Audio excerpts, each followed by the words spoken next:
What's up, Rayquazers? So we have our very first Smogon RMT review right here, and in case you missed the video, which that video got up to 10 likes, so that means I can start this.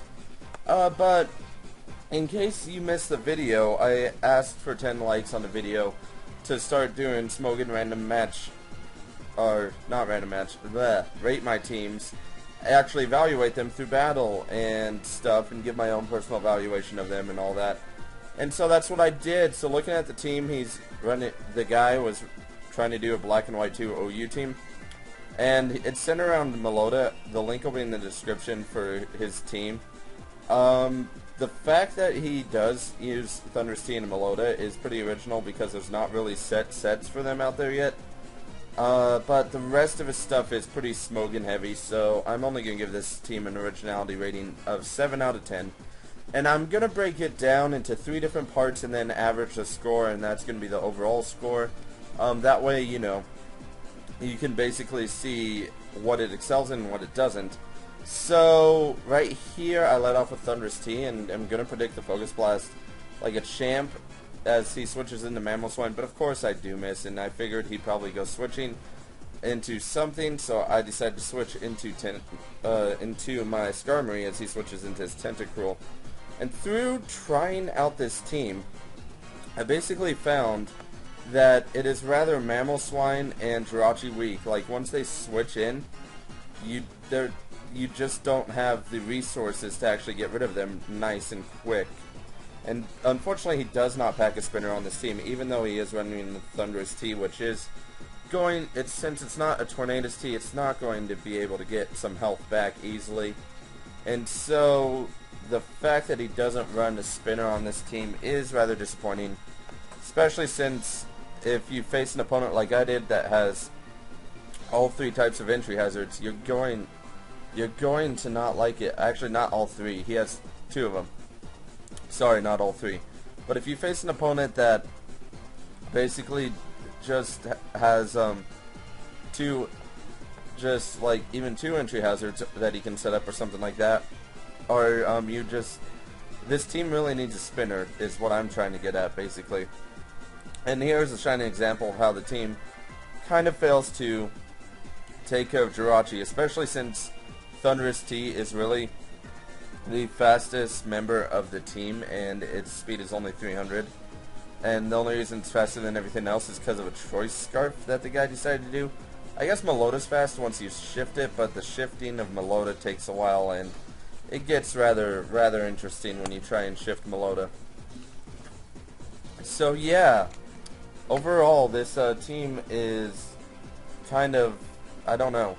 I guess it's not very effective for a top OU threat like Jirachi or Mamoswine, and also through my own personal evaluation of thinking of what else the team can't really handle, I found out that it's weak to Volcarona, Dragonite, because, yeah, it takes Jirachi forever to get up to Stealth Rocks, of course. If you actually switch into Jirachi, that's your main Stealth Rock supporter on this team, so you kind of sacrifice like a coverage move for Ferrothorn, and that's another thing. This same team can't really handle Ferrothorn, especially when Ferrothorn is specially defensive based usually. They just won't be able to stand up to Ferrothorn, and it doesn't have the physical powers to tear through a Ferrothorn on its own either, because even though you have Meloetta, that's going for a close combat and you're going to hurt yourself, and then you're going to weaken your defense, which is absolutely terrible. Terrible. But overall, I guess I'd put this team's effectiveness overall as a 6 out of 10, and you'll see why through the rest of the match as it becomes more apparent that this team is very Mamoswine weak and Jirachi weak as well in this battle, as well as being weak to any basically setup or any thing that has a little bit of bulk. This team has a little bit of trouble with, as it cannot outright KO, and that usually the things that have bulk have some way of hindering this team. So overall, yeah, the effectiveness of this team is probably only 6 out of 10. It'll work in some situations, but not in every situation. which makes it probably not the most ideal team to go ahead and use in a Smogon match or something like that. Anyway, back to the battle. So I'm just going to explain what I was going through my head in this thought process of trying out this team. So I was going to go for the waterfall because I figured he'd stay in since he had sturdy still intact, as I have not had a chance to set up my hazards, unfortunately.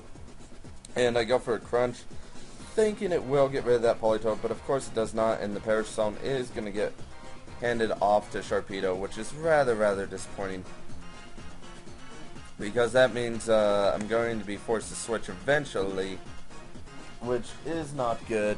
It's not the greatest thing ever, and I decide to go ahead and switch early so I can get in my Meloetta, because I want to go ahead and get Meloetta to switch, and the Politoed's going to go for the Protect, as basically it goes for a double Protect. Since that first Protect failed, it can protect again.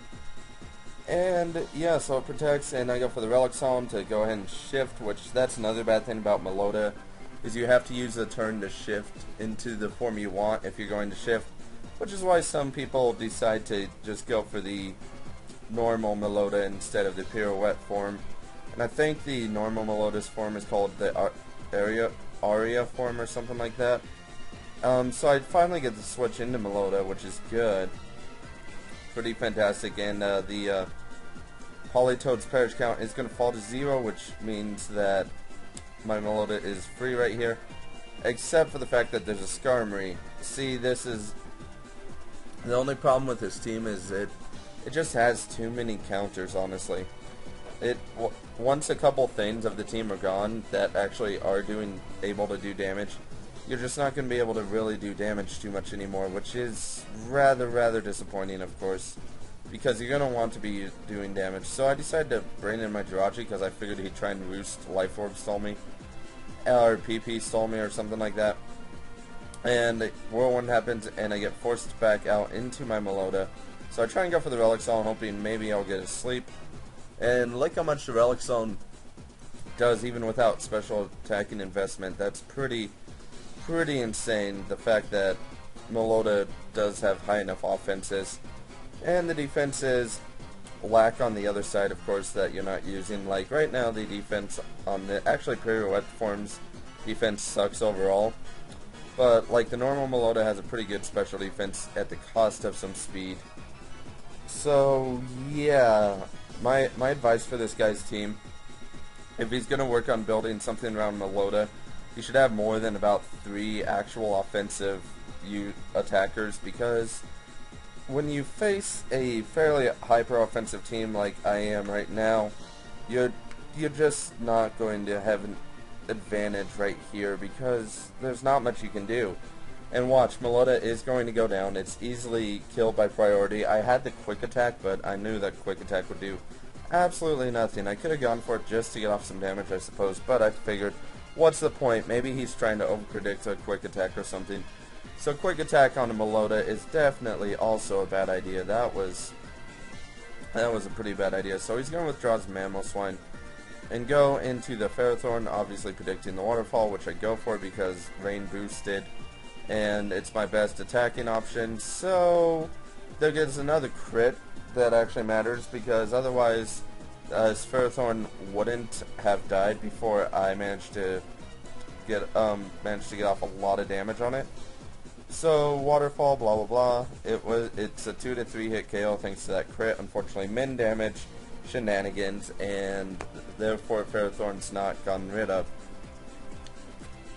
And see, this is where getting rid of the Mamoswine early in the match would have helped, because the fact that I can't really do anything right now kind of sucks. So I decided to go ahead and try and set up a substitute, but he's going to go for the Power Whip, I guess, kind of predicting that I was going to go for that, which sucks, because if I had this Ferrothorn Will-O-Wisp, it wouldn't have broken my sub, but I don't, so yeah. Clearly that's bad.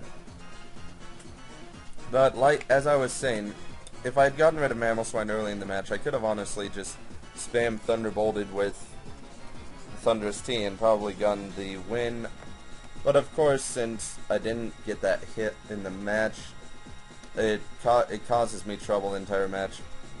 And here I go for the Earthquake just to make sure Jirachi doesn't get a free sub up. I probably could have gone for a sub for myself, figuring he'd do that, but I figured he was going to go for the Water Pulse, over-predicting, which he does not, and then he's going to get the Water Pulse confusion, of course, and the confusion hacks and blah blah blah, and this is why the team is Jirachi weak, because effectively, if one thing gets confused that can't outright take Jirachi, you're kind of screwed a little bit.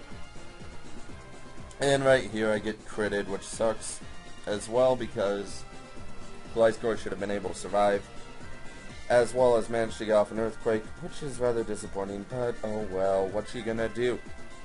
And so, my personal evaluation for this, since it's a long battle, hopefully most Smogon random, or Rate My Team review battles won't go this long, but this one did go rather long because of the bulkiness of both teams, and the fact that basically I had nothing to outright KO anything, which is rather disappointing. Not the best thing in the world. And the sad part is he was gonna let me kill his Jirachi and stuff, or like his Jirachi was gonna be dead, and of course Water Pulse, shenanigans, blah blah blah, confusion. Yeah. So definitely, if you're ever gonna run this team, you might want to patch it up a little bit, because yeah, weakness to Jirachi is pretty crucial, as Jirachi is one of the fairly most used Pokemon out there. And see, even Jirachi can't do anything. I could have gone for Iron Head to break the subs faster, but you know, it's just, yeah, at this point the match was pretty much a good game, and it was just dragging on anyway. And so my personal evaluation for this team is going to be a 6 out of 10, as it does have a major weakness to top tier threats like Mamoswine and Jirachi, as those two have become increasingly popular.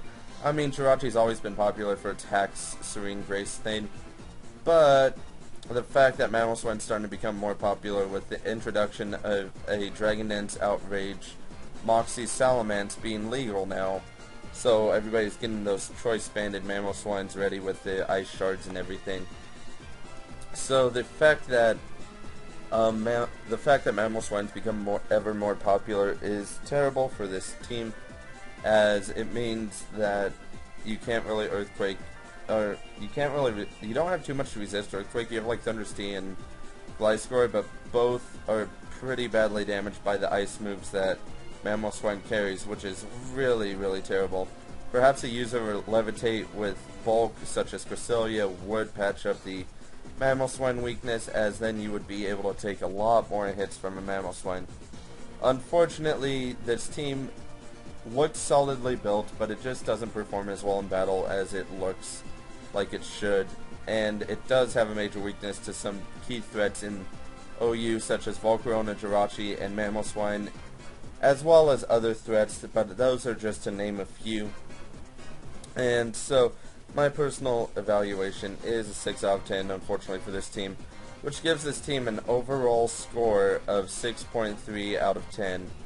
Rather disappointing for the person who made it, but maybe he'll see it and look at his counters and fix what needs to be taken out. Honestly, Jirachi is pretty much dead weight in this. Perhaps the Metagross would be a little bit better, although that would not patch up the Mamoswine weakness, unless you were running Air Balloon, and you have to be careful not to get hit by the Air Balloon.